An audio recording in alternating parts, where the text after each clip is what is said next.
primeira pergunta que eu tenho para você, ela começa com uma pergunta que é um pouco mais filosófica, né? O que é para você política, Wilson?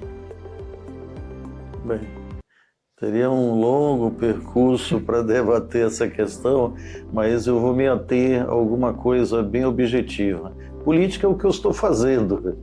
Política é o que nós estamos fazendo, né? O termo clássico definia como político quem mora na cidade, na polis, na verdade. E na Grécia Antiga, você tinha que os dirigentes se renovavam semanalmente, quinzenalmente, né? Não havia a política profissional, né? A coisa começou a degringolar com a chegada dos sofistas, né? Que começaram a falar aquilo que as pessoas queriam ouvir e não necessariamente aquilo que as pessoas precisavam ouvir, né?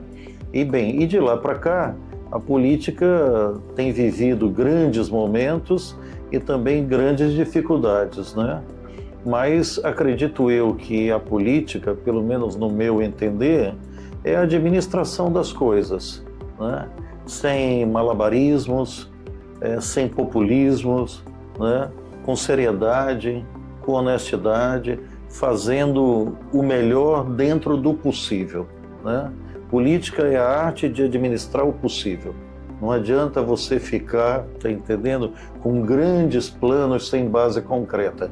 E por isso, muitas vezes, né, a decepção das pessoas com aqueles que são eleitos. Porque no processo eleitoral, os candidatos falam coisas extraordinárias, maravilhosas, vendem finalmente uma ideia que depois não tem como concretizar diante da realidade que encontram o município, encontram o Estado, encontram a União, né? Então, fica um eterno atribuir ao antecessor os problemas do presente. Mas quando a gente elege alguém, é justamente para resolver os problemas, não é só para nos falar dos problemas.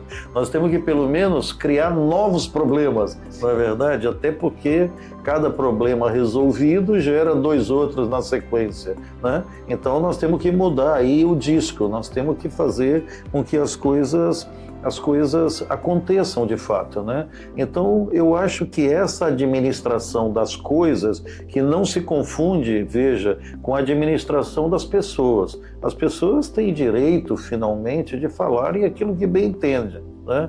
Eu, particularmente, não que eu não fique incomodado, todo mundo fica incomodado com as críticas, mas ainda quando as críticas são de natureza pessoal, né? Agressivas, né? Injustas até, né? Mas a crítica é normal na democracia, né? Eu procuro analisar se de fato a crítica tem fundamento, se aquilo de fato é uma necessidade, é uma invencionice, porque é impossível você fazer na Terra o paraíso celeste. Por isso está nos prometido numa outra vida. Aqui é aquilo que dá para fazer, né? Agora, o que a gente tem que cobrar do político, o que a gente tem que cobrar dos gestores, dos administradores, daqueles que finalmente foram chamados dentre a população como um síndico para administrar o bem comum, é se de fato esse bem comum está colocado presentemente, né, para a realização dele. E se há um esforço nesse sentido, se há uma seriedade nesse sentido, se há uma honestidade na administração da coisa pública. Porque as dificuldades nós teremos sempre, né? E não dá para resolver todos os problemas, não dá para transformar tudo, né, numa coisa maravilhosa, sem crítica, extraordinária. Não tem como fazer isso, né? Não tem como fazer. Então, nos moldes em que está muitas vezes o Brasil, eu costumo dizer assim, né?